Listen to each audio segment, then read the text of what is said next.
que é o painel Bancos, Telcos e Utilities, uma oportunidade de inclusão financeira.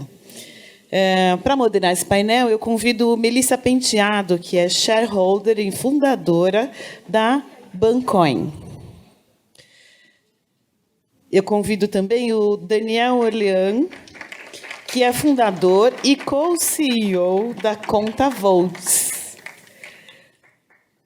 E o Nicolau Neto, que é presidente da BSCM, Associação Brasileira das Sociedades de Microcrédito. Muito obrigada.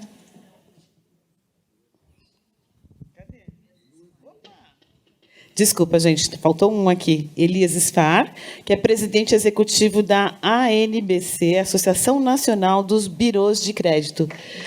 Muito boa tarde, obrigada.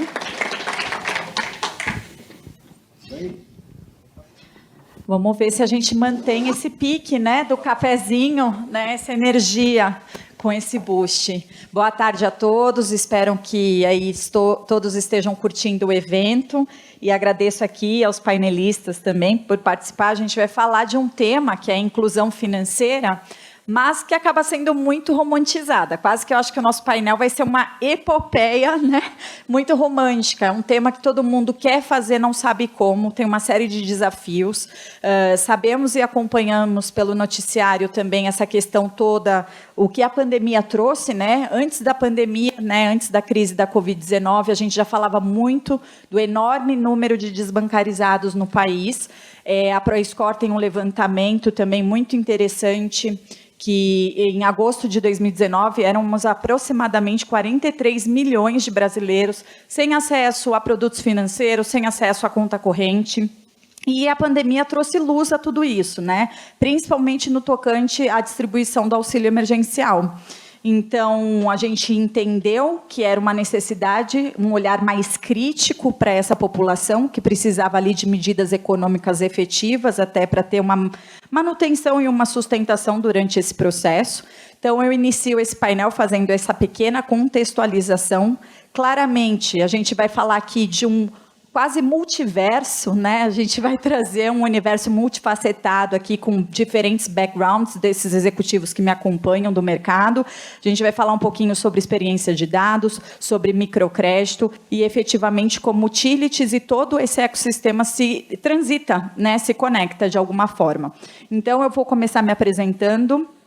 Agradeço o convite, Cantarino. Sou Melissa Penteado, sócia fundadora da ProScore e atual CEO do grupo ProScore, né, que é um birô digital de proteção ao crédito, um authority de score, há 22 anos já especializado em Big Data Analysis e plataformas decisórias customizadas. E a nossa iniciativa mais recente, há um pouco mais de 3 anos e meio, que é a nossa fintech, que se chama Bancoin, que fomenta aí a inclusão financeira e, consequentemente, social de dezenas de milhares de brasileiros através da oferta de microempréstimo, né? Então, a gente atende muito esse público que a gente conhece como desbancarizado. Para começar, eu passo a palavra para vocês, para que a gente se apresente também e comece esse bate-papo, que, assim, eu vou tentar trazer uma leveza, mas a gente tem muita experiência e dados empíricos aqui para trazer para vocês. Nicolau, a gente faz assim, começa Obrigado. Quase que um jogral. Pronto, obrigado. Também gostaria de agradecer aí ao convite, Cantarino, Jaqueline, obrigado pela oportunidade, né? Eu sou Nicolau Neto, eu sou sócio fundador e diretor da Fidúcia, que é uma sociedade de crédito ao microempreendedor e empresa de pequeno porte. Hoje a Fidúcia ela atua como um banking as a service regulado, né, pleno. Somos também emissores de moeda eletrônica, né, e a gente está nesse segmento aí da bancarização, emissão de CCB, infraestrutura bancária. Então, pela Fidúcia, é assim que ali nós atuamos. Muito bem. Por um outro lado, a Fidúcia ela é associada à BSCM, né? E a partir disso eu pude me candidatar, vamos assim dizer, a ser presidente da associação. E a BSCM ela é uma associação de reconhecida capacidade técnica, ela existe há 22 anos, né? E ela defende esse setor justamente nesse quesito aí da inclusão social, da inclusão financeira e acompanhando de forma muito perto e entendendo essa complexidade dessa alteração do mercado microfinanceiro, né? A BSCM ela possui hoje 34 associados, todos eles são instituições financeiras reguladas, a maioria delas são sociedades de crédito ao microempreendedor, né? Existem algumas SCDs. E vou aproveitar para pontuar algumas coisas, né? Porque a gente falava sobre, ou quando a gente ouve o termo de sociedade de crédito ao microempreendedor, a gente acaba se prendendo numa realidade que não necessariamente ela exista ainda, né? Mas sim, essas instituições financeiras mudaram muito, né? Até mesmo porque a hora que a gente fala sobre microfinanças ou quando a gente fala sobre a palavra microcrédito, existe um pouco de confusão e que a gente precisa dissipar isso. E, finalmente, aqui a gente tem um painel bacana para a gente conseguir dissipar um pouco isso, né? Porque microcrédito, primeiro de tudo, ele é produto, né? Começa por aí. Microfinanças é segmento. Então, existe uma diferença muito grande, né? E outra, microcrédito não é emprestar pequeno valor, né? Mas sim é emprestar para o pequeno, né? Então, existe essa outra pontuação super importante que a gente tem que fazer, né? E também não é só o empréstimo em si, né? Mas quando eu falo do setor microfinanceiro, né, eu estou falando sobre a liberação de recursos, eu estou falando sobre microseguros, eu estou falando sobre contas transacionais, eu estou falando sobre mecanismos de cartão, né? E agora esse mercado que até então ele tem um peso offline super grande, ele vem nesse momento aí passando por uma transformação e muito disso vem também impulsionado pelo Pix. Eu acho que, depois a gente vai falar um pouco mais sobre isso, acho que esse foi um ponto de deslanche. Então são esses dois momentos aqui que eu aproveito na minha apresentação. Obrigado. Boa tarde a todos. Queria agradecer ao Cantarino pelo convite. Grande prazer estar de volta aqui presencialmente, ver vários amigos aqui, Negrão, a Patrícia, o pessoal da TransUnion também e outros aqui. Muito obrigado pelo convite também, Melissa. Meu nome é Elias Sfer, eu sou presidente da Associação Nacional dos Birôs de Crédito. Hoje nós temos 5 sócios. Sócios são a Boa Vista, a COD, a Serasa, o SPC Brasil, recentemente se juntou à TransUnion, e agora nós temos 5 sócios, o que traz realmente uma dinâmica muito boa setorial, e competição é sempre bom porque estimula a inovação e traz benefício para todos. Além da minha função de presidente da NBC, eu também faço trabalho voluntário, eu sou membro do Comitê Climático da Seclima da cidade de São Paulo, já voltando meus olhos para a nova economia que está vindo, e ela vai certamente impactar o crédito como um todo, nós estamos falando aqui agora. Existe uma nova lente e, tendo oportunidade, eu vou destacar alguns pontos aí para frente. Obrigado. Daniel. Bom, cumpri o protocolo, agradecer também, Catarina. Adoro. Jaque, Melissa, todo mundo da mesa. Mesa não, né? Do grupo. Bom, meu nome é Daniel Orlean, eu sou co-CEO e cofundador da Volts, Conta Volts, não é de moto, muita gente confunde, mas a gente é da Conta Volts. A Conta Volts é uma empresa do Grupo Energisa, e o Grupo Energisa é um grupo que existe há 117 anos no mercado de utility. Aquela distribuidora raiz mesmo, sabe? Que surgiu lá no interior do Brasil, lá em Cataguases, né? Cataguases Leopoldina, começou como companhia Força e Luz Cataguases Leopoldina, e hoje a gente está presente em 11 estados do país, né? Posso até falar todos eles, se vocês quiserem. Demorei para aprender, eu gosto de falar. Né? Mato Grosso do Sul, Mato Grosso, Tocantins, Acre, Rondônia, Paraíba, Sergipe, interior de São Paulo, interior de Minas, interior do Rio e norte do Paraná. Então, são 8,2 milhões de residências, unidades de consumo, não só residências, unidades de consumo, perpassando aí mais ou menos 20 a 22 milhões de habitantes. Podem ver nesse número 8,2 que são muitas contas emitidas todos os meses. Né? Em 2018, pré-pandemia, o nosso grupo fez uma análise de como poderia, né, o Paulo falou muito sobre isso, né, como é que a gente poderia melhorar a jornada, vou falar em português, tá, Paulo? A jornada do nosso cliente para pagar a conta. E percebeu muitas dificuldades nesse processo, né, de pagamento de conta, como, por exemplo, 2/3 dos nossos clientes pagavam a conta de luz né, de energia, de luz não, também é uma outra coisa que eu aprendi, conta de energia nas lotéricas em dinheiro e muitas vezes fora das suas próprias cidades, o que causava um impacto não só na vida dessas pessoas que perdiam um dia do seu negócio, do seu trabalho, da sua renda, como também afetava a economia local dessas cidades que não têm banco. E dessas 862 cidades onde a gente tem agência em todas. E em 406 apenas é que tem agência bancária. Então, vocês estão vendo aí um gap grande, né, que a gente se propôs a resolver. Então, quando a gente fala de inclusão, a gente fala diferente de inclusão financeira no sentido de como que a gente pode fazer com que essas pessoas passem a ter acesso a produtos e serviços financeiros. Não apenas a ter uma conta onde ele recebe um benefício, vai no banco, tira o dinheiro, né, com medo da roleta, né, da porta giratória, e vai pagar a conta na lotérica. Isso parece uma anedota, mas acontece. Tem muita gente que vai no banco, tira o dinheiro, vai pagar na lotérica, encontra os amigos, bota a cadeirinha, faz o churrasco, né, e aquilo é um evento.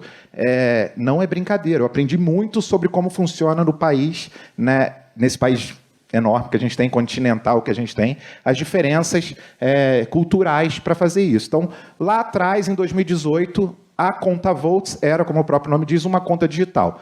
Só que veio pandemia, muita coisa aconteceu e a gente se transformou num hub de serviços financeiros para todo o ecossistema de distribuição de energia. Então, não só conta digital, hoje a gente faz financiamento de conta em atraso, antecipação para fornecedor, a gente atua em 3 dimensões, né, que a gente chama de aquário, lago e oceano. Né? A gente está muito no interior, então o oceano é um pouco mais difícil de alcançar, mas no conceito de trabalhar para os colaboradores, cadeia de suprimento, clientes, né, da concessão e parcerias que a gente vem construindo com outras empresas de energia de saneamento. Então, inclusão para a gente é fazer essa mobilidade social via acesso a produtos e serviços financeiros do crédito, meio de pagamento, cartão, né, e fazer com que essas pessoas passem a ter um rastro, né, a gente passa a ter informações que nós, como fornecedores de energia, distribuidores de energia, nós temos e que o mundo financeiro possa ter também. Falei muito? Isso que eu ia falar, o vinho era para acalmar no almoço, a gente tomou um vinho para, né, diminuir essa velocidade, mas a gente não sentiu, acho que o café já fez o contrário. Pois é. Já acabamos o painel, obrigada, minha gente, brincadeira. Mas voltando aqui, acabamos até nessa introdução tendo um pouco desse acesso empírico, né? Quando a gente fala de inclusão, a gente fica muito motivado a explicar realmente quais são as iniciativas que a gente tem tido e como isso tem mobilizado não só a sociedade, né, no Brasil continental, mas regionalizada. Eu vou voltar para o Nicolau, então. Sabendo que você representa uma das grandes entidades que está acompanhando aí as mudanças regulatórias, que vem a reboque até para entender as necessidades societais, né? Quando a gente fala de mudança de consciência, de forma como a gente consome diferenciada, a lei também precisa se modernizar. No processo regulatório e nessa oferta plural que a gente vê de N soluções financeiras, você acompanha muito de perto o fenômeno da fintechização.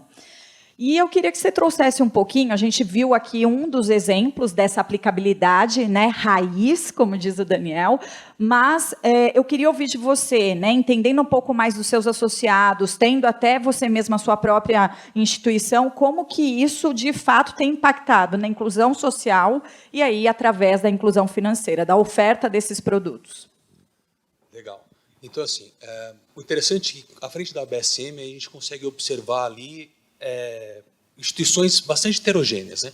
Então, existem aquelas que operam um pouco mais no microcrédito, voltado para o microcrédito produtivo orientado, que é uma ação super importante que o governo tem, através do Ministério da Economia, e que sofreu, inclusive, uma alteração super importante agora, né? Que deixou de ser exigência a visita presencial, né? Então, existiu uma modernização nisso, e que veio também com uma ajuda do próprio processo da pandemia, né? Tirando isso para que esse processo de crédito, então, não parasse e que, inclusive, ele pudesse continuar sendo, de alguma forma, fomentado. Né?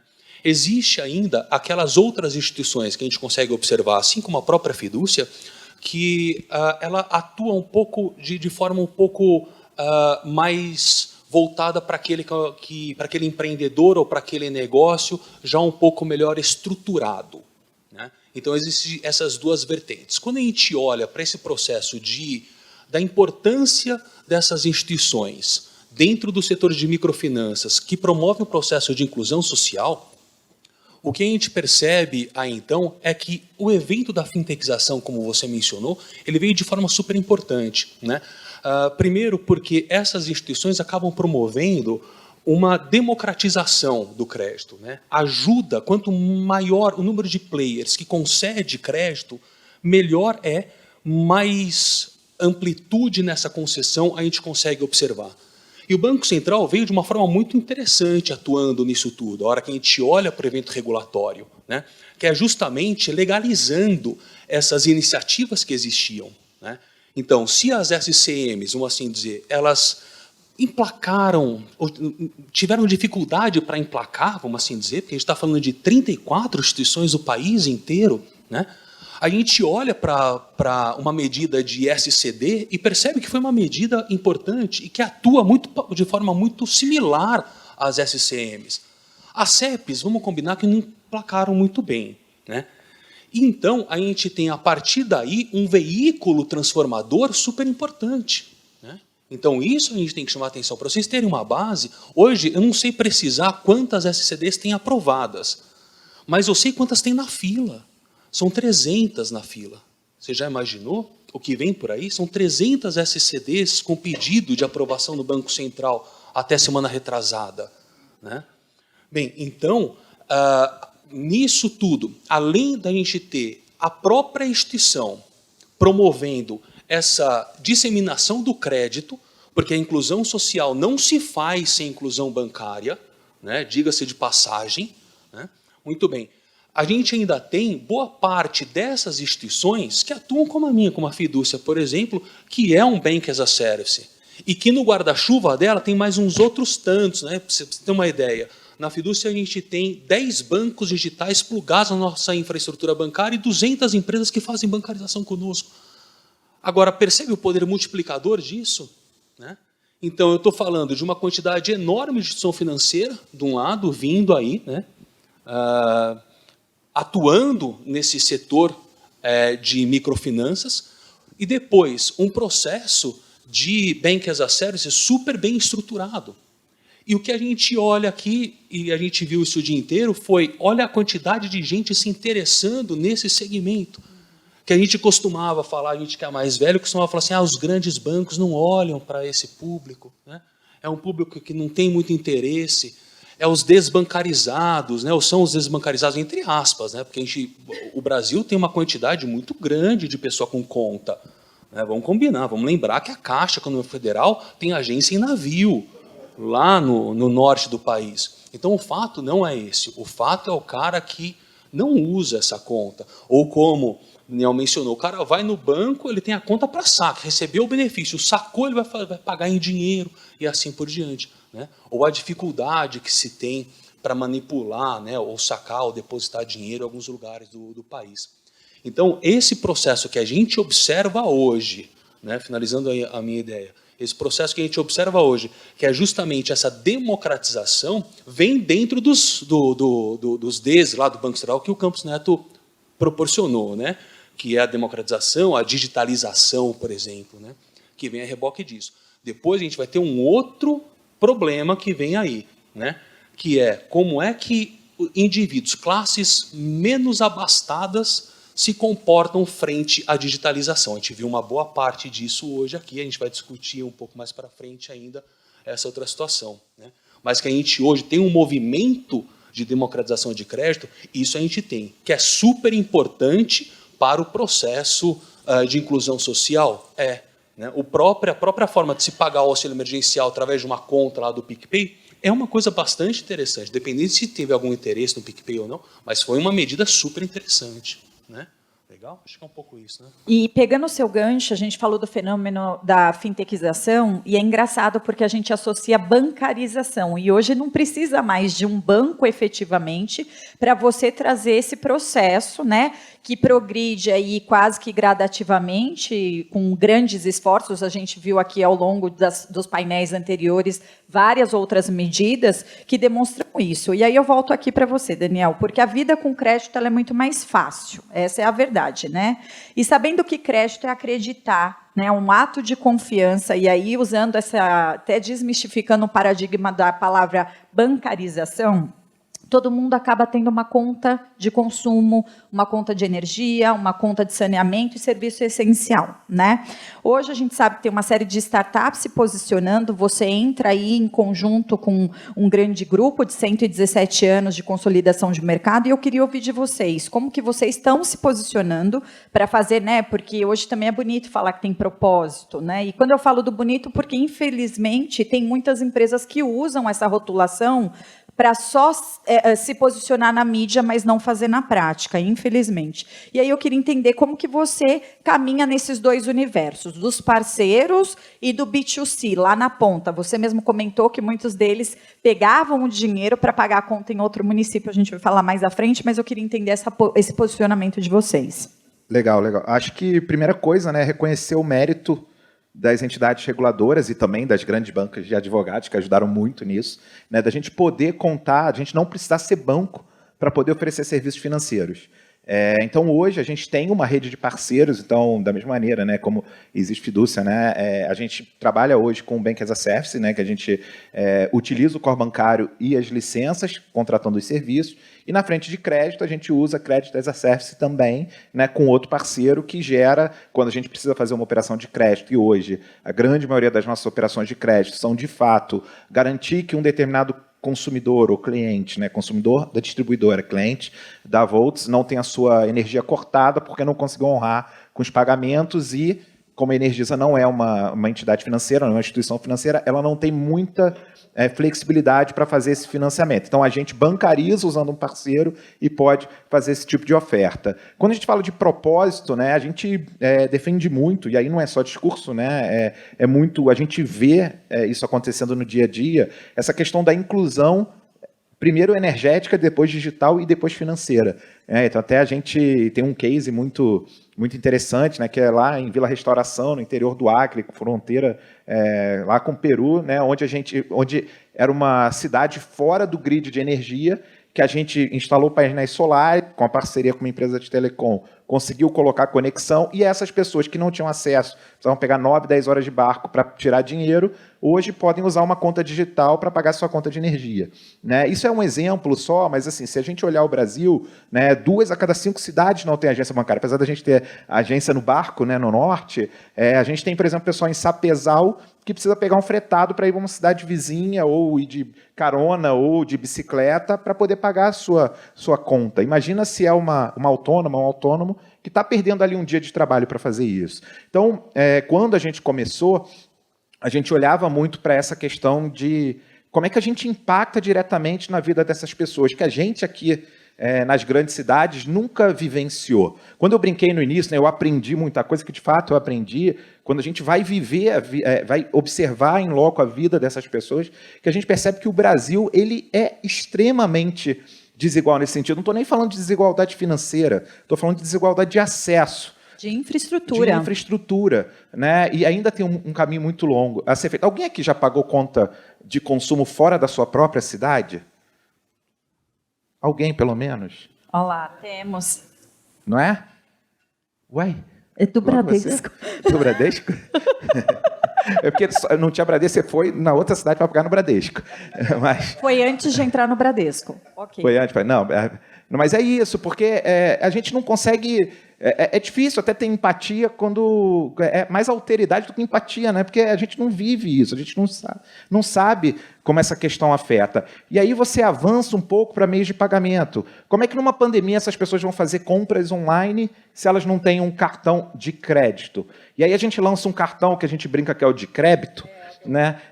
Que é aquele que é assim, mas é pré-pago. Não é pré-pago. Pré-pago você coloca o dinheiro no cartão e não tira mais, né? Tudo bem, do ponto de vista da maquininha aparece lá pré-pago, mas é uma conta linkada que pessoas que não tinham acesso ao cartão de outros bancos, né, ou de outras contas digitais, ou que tinham um crédito, mas de R$50, podem definir quanto quer ser o crédito com o dinheiro que elas têm na conta, e podem assinar um streaming, por exemplo, podem comprar online, né? Podem fazer coisas que elas não podiam fazer antes. Então, a mobilidade social e o nível de qualidade de vida que a gente, como utilities, ao oferecer energia, ao oferecer saneamento, a gente percebe, ao oferecer serviços financeiros, é mais um salto nessa cadeia. E um salto importante, né? Porque essa interoperabilidade que a gente percebe desses ecossistemas é que estão fazendo a gente penetrar nessa bolha, porque muitos são os desafios. A gente tem aí o hábito de colocar a nossa lupa do eixo Rio-São Paulo, né? Ai, muito fácil, ó, só da internet, todo mundo tem um smartphone. Mas não é assim. E falando em desafios, a gente sabe que a inclusão financeira, para lidar com tudo isso, lida, né, com o analfabetismo, com o baixo letramento digital, com o pouco acesso à infraestrutura tecnológica de cidades que não têm, quiçá, uma antena 3G, 2G, não vou nem sei que G que a gente vai falar aqui. Mas um fato importante, que é até por conta da própria Caixa, né, no processo não só do PicPay, mas da distribuição do auxílio emergencial, que eles, no número de 2019, agora para 2021, eles consideram bancarizados 11 milhões de pessoas, teve um grande excesso de fraudes. E muito por quê? Porque a gente não tem dado suficiente. A gente fala de escassez de dados comportamentais. E eu volto aqui para o Elias, então, justamente com a iniciativa do Cadastro Positivo, né? E o Cadastro Positivo, que é uma iniciativa desde 2011, que teve uma mudança no decreto aí presidencial de 2019, mudou uma ótica muito importante para maior cobertura, que saiu do opt-in e foi para o opt-out. Ou seja, todo mundo entra, quem não quer pede para sair. E eu consigo ter maior visibilidade. Então, eu passo a palavra para você para trazer um pouquinho, não só do processo que foi da implementação até agora, porque a gente viu a primeira onda aí de nutrição dos dados que foram das instituições financeiras, e aí não contempla efetivamente a inclusão, mas a segunda onda que veio das grandes telecoms, que a gente até ouviu aqui nos painéis anteriores. Perfeito. Realmente, o cadastro positivo, né, como a Melissa mencionou, começou em 2011, era opt-in. Chegamos no máximo de 8 milhões, né, de pessoas que optaram, tá certo, em 8 anos. E depois que a gente, né, mudou a lei para opt-out, aí o pessoal fala, mas por que teve que mudar para opt-out? Né? Essa é a grande pergunta. A pergunta é o seguinte, né, para quem mexe com teoria econômica, né, teoria econômica comportamental, até o Richard Thaler escreveu, ganhou um prêmio, né, Nobel em 2019, chama nudge, que é um impulso, certo? É um incentivo. Então, ele fala, inclusive, no capítulo 4 dele, o seguinte: em situações complexas em que a população não tem o conhecimento técnico e a capacidade de julgar as consequências, o Estado deve atuar em legítimo interesse e tomar a decisão, e deixar abertura para sair. Essa foi a grande virada de conceito que teve. O Negrão estava no tempo na Febraban, acompanhou, aliás, foi um grande parceiro aí na implementação do cadastro positivo. Então, essa foi a virada. Recebemos uma série, né, de desafios, né, no processo, porque não tinha LGPD. Então, o cadastro positivo empurrou a LGPD para ser aprovada antes, para que a gente pudesse fazer, né, o cadastro positivo. E as 3 leis caminham, né, as 3 leis, digo, Código de Defesa do Consumidor, a Lei de Proteção de Dados e o cadastro positivo são completamente harmônicas, no mesmo nível hierárquico. Inclusive, a proteção ao crédito é uma das bases legais de uso de dados pessoais. Então, com isso, o que foi feito? Vamos dar oportunidade para quem realmente não quiser entrar, né, não entre. Então, quando se recebe os dados cadastrais, as pessoas físicas e jurídicas são avisadas, fala, você recebi o seu cadastro, você tem 1 mês para falar se você quer sair, se você não falar nada, eu subo a minha base. Então, é dado o direito, durante 1 mês, a pessoa fala, olha, eu não quero participar. Tá certo? E mesmo assim, depois de 1 mês, se a pessoa, né, não se manifestou, o cadastro subiu, ela pode sair a qualquer momento.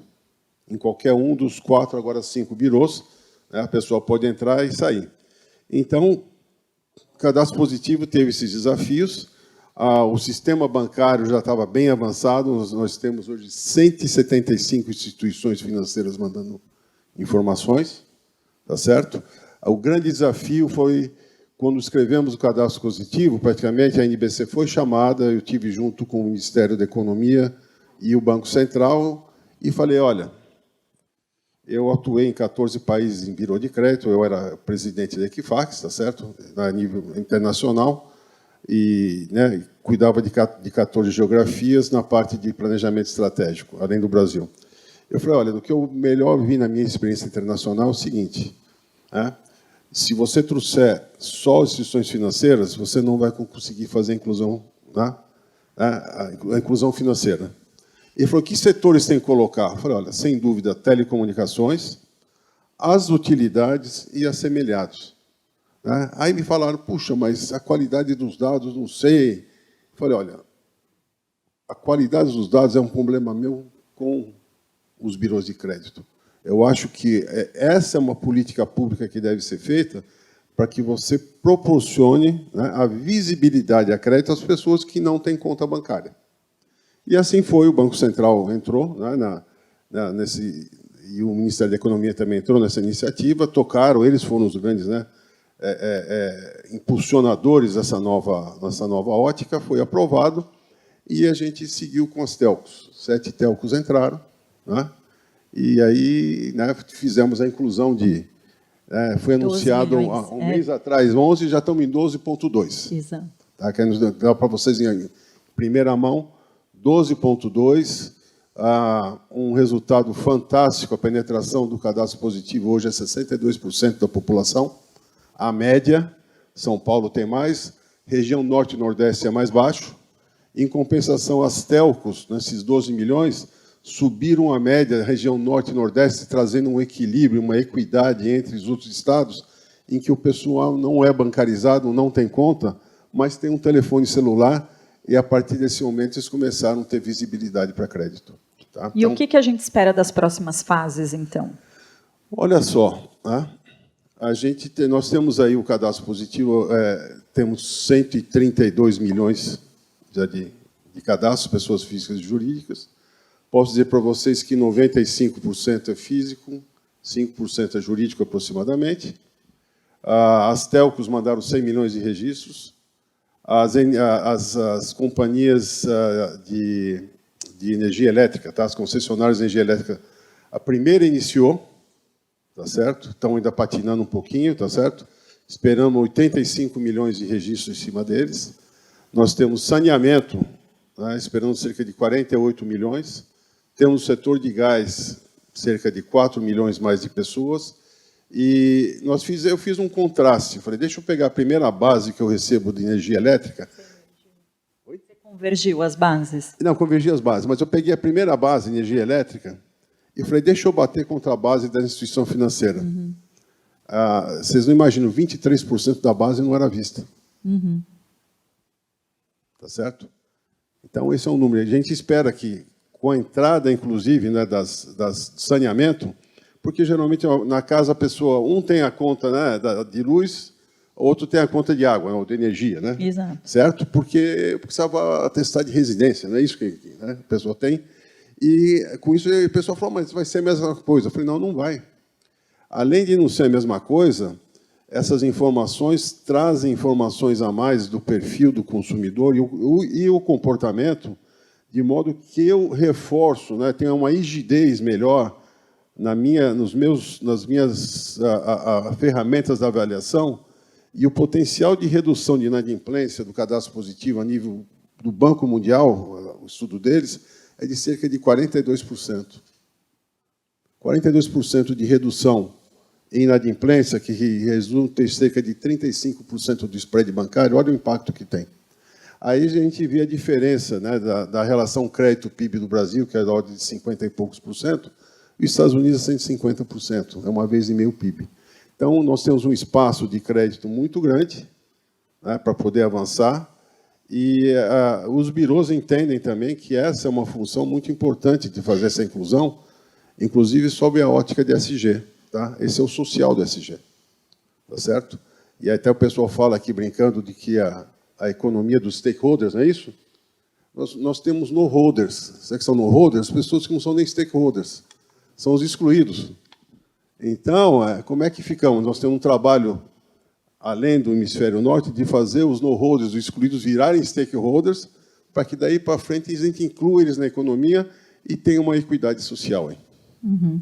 E é um desafio mesmo, né? Porque é engraçado você trazer esse número de conversão quando a gente fala de 23%, né? 23% que ainda assim faltam dados de outros familiares, porque ainda assim tem dependentes, ou muitas vezes a pessoa aluga uma casa, e pessoas que têm como patrimônio o seu nome. Né? E como olhar esse nome? Cada um olha aí a partir do seu apetite de risco, da sua ótica, do seu posicionamento. E é um pouquinho nisso que eu quero falar sobre o processo de inclusão financeira para a inclusão social, né? Que você comentou que não dá para fazer a inclusão social, né, Nicolau, sem a inclusão financeira efetiva, e a gente está passando por um processo de transformação ali muito também acelerado, e dados são commodities hoje, né? Cada um constrói a solução que acha que faz mais sentido nesse processo de fintechização, de bancarização. E a pergunta que não quer calar: o universo digital é realmente o melhor, o único caminho para fazer a inclusão financeira e social, ou você tem uma opinião diferente e a gente, enfim... Eu não sei se o digital é o melhor, eu sei que é aquele que permite o escalonamento. Acho que a gente não vai conseguir escalonar e atingir realmente um volume grande se não for pelo caminho digital. Né? Do que o Elias me falou, assim, tem um ponto até que é difícil da gente trabalhar e que eu acho que disso tudo é o ponto super preocupante, que é justamente essa parte da população que é invisível. Né? Que a gente fala assim, são aqueles que habitam o vazio institucional, né? É aquele que movimenta a economia subterrânea, né, que movimenta cerca de 9 trilhões por ano. E a gente fala que é o vazio institucional porque ele está abaixo da trama social. Né? O cara vive naquele lugar onde não tem o banco, não tem a lotérica, também não tem supermercado, tem a venda. Né? Então o cara vai no atacado, compra no atacado e vende na mercearia. Né? Então, e cada vez que a gente sofre um processo, como a gente está sofrendo hoje no país de crise, a literatura diz assim, existe um maior rompimento do tecido social, né? E esse cara fica cada vez mais longe, então, de vencer o vazio. Né? A gente já viu o que acontece quando essa trama encurta, né? Que eram aqueles entrantes da classe C que a gente falou alguns anos atrás. Né? O cara que deixou de andar de ônibus para ele conseguia fazer o financiamento da moto dele, e assim por diante. Muito bem. A hora que a gente fala, então, o que é o melhor? É o offline? É o digital? Só tem um ponto que me preocupa, que é justamente esse processo da análise. Né?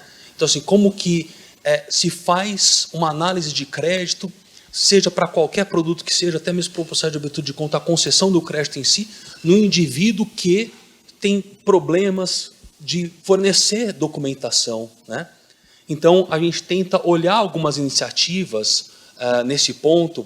Tem até, por exemplo, um associado que é a Finsol, que foi agora até negociada com a Omni, aí, que tenta agir nesse segmento. Né? Eu já tentei trabalhar um pouco nesse segmento também no interior de Fortaleza, talvez até conversei isso um pouco com o Boanerges também, e que era assim, porra, o cara está lá no interior, ele está a 50 minutos de uma lotérica, porque ninguém vai colocar lá no interior de Fortaleza, na parte do sertão, uma lotérica, porque vai ser assaltada. Aliás, se você nem entra numa venda, começa por aí. Né? Não sei se alguém aqui já teve a oportunidade de ver, a hora que você vai comprar alguma coisa no mercado, no interior de Fortaleza, tem uma grade, você aponta o que você quer, você nem vê quem vende, para você desce um barbante aqui, assim, você bota o dinheiro ali, e é tudo em dinheiro, é dinheiro vivo. Então, a hora que você fala de concessão de crédito para um cara desse, é dinheiro.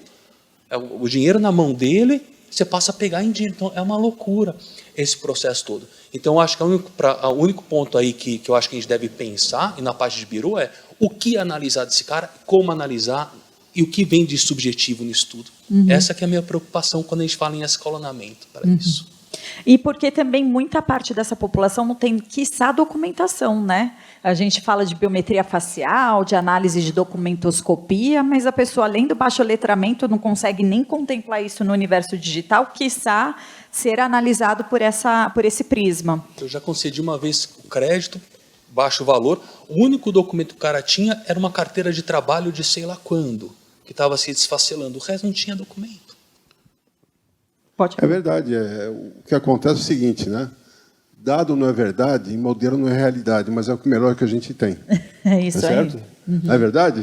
E então, é o remédio que a gente toma, né? A vacina que tem. Faz parte do negócio. Exato. Tá certo? Então, quanto maior a riqueza de informação, quanto mais fontes puderem contribuir, e os birôs têm um papel, que foi, né, o porquê do cadastro positivo, foi a democratização desse volume de informações e ferramentas, não só para os grandes agentes de crédito, mas para o pequeno. Tá certo? O grande agente de crédito, ele faz a modelagem interna. Agora, você imagina, né, uma pessoa que tem sei lá, uma loja pequena, ela não tem condição, mas ele tem a vantagem de ter um score, né, ter uma nota de crédito, tá certo? Então, com isso, o que acontece? A gente quebrou essa simetria. Existe, do grande com o pequeno. Todo mundo tem acesso, os 5 birôs, né, que estão agora... A NBC está capitaneando essa entrada desses grandes setores. Por quê? Para trazer uma rigidez no banco de dados de todos os birôs de crédito, para que a gente tivesse uma equidade, até de competitividade a nível de mercado, e inclusive das soluções, para não ter assimetria, para não ter, né, as distâncias. A gente sabe, consultando a nota de crédito, um birô A, B, C e D, ela tem variação.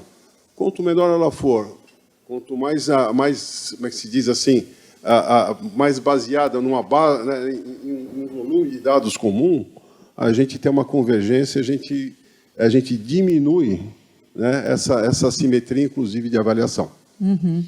Perfeito. Falando em circulação monetária não convencional, falamos aí do barbante, de outras técnicas, né? A verdade é que a microeconomia, ela é uma potência, mais do que o propósito, efetivamente pode trazer muitos resultados. Se falar 23% dos brasileiros, gente, num país continental, a gente está falando ainda de trabalho para chuchu. Então, todo mundo aqui tem oportunidade de lançar o seu super app, a sua solução. E aí, olhando para essas microeconomias, né? Como que vocês têm aí fomentado essa regionalização, empoderado esse pequeno na ponta com as iniciativas da Volts? Legal, vou fazer o link, né? Até que você fez a pergunta do digital, e aí vocês falaram do invisível, né? Eu acho bem interessante esse termo, e é o que se usa, né? O termo, o termo que eu vou usar agora está um pouco desgastado, mas é porque ele está sendo usado para tudo. Mas não tem outro, né? Não é o digital nem o físico, é o figital, que já foi citado aqui, né? Figital, enfim, né? Porque é onde as coisas acontecem. Tá? Quando a gente fala que as pessoas estão invisíveis, elas estão invisíveis para nós, que usamos esses modelos clássicos, que usamos uma abordagem que funciona há muitas décadas, porém não funciona nessas situações. Então, é invisível? A economia de Vila Restauração é invisível? A de Sapezal é invisível? A de Aurora é invisível? Não para eles. Para eles ela é bem visível, bem real, bem física. Ela acontece muitas vezes com dinheiro em espécie, mas ela acontece com permuta, ela acontece com dinheiros locais, com moedas locais. O que a gente acredita é que se a gente conseguir seguir esse processo de inclusão energética, inclusão digital e inclusão financeira, não necessariamente bancária, mas financeira, a gente consegue suprir um efeito, que é um efeito bem ruim, que é quando a pessoa sai da sua cidade, como eu já citei, tira dinheiro numa Caixa Econômica, ou num Banco do Brasil, ou no Bradesco, ou em outra instituição bancária, e faz o seu consumo naquela cidade vizinha. E o dinheiro não volta para a sua própria cidade. Não volta por uma questão de segurança, não volta por uma questão de conveniência, não volta por uma questão de cultura, não volta até porque aquela economia não teve oportunidade de crescer. Né? Quando a gente começou em Vila Restauração, as águas chegavam dia por canoa. Até que um rapaz lá falou, mas eu não posso trazer essa água eu mesmo, né, e vender, estocar e vender aqui? Por que vocês trazem todas as vezes? Né? Eram 8 litros de água que cada pessoa que ia lá levava. Ele conseguiu levar com uma balsa maior e fazer aquela economia girar. Então a gente acredita nessa digitalização da economia, até porque do ponto de vista de segurança, tudo bem, a gente tem todo aquele aspecto do PIX, né, dos riscos que a gente vem observando, mas é mais seguro ainda do que o dinheiro, né, em espécie. A gente vem trabalhando aí para que isso seja realidade. Então, é invisível para a gente, não é invisível para eles e é digital. Então, a gente entende que quanto mais a gente conseguir sair dessa fronteira e desses modelos atuais e começar a utilizar modelos novos, a gente usa lá, e aí eles, né, temos o compromisso das utilities, ou pelo menos da Energisa junto com a Brad, né? Tá no programa, tá? Para setembro. Para setembro. Stakeholder aqui.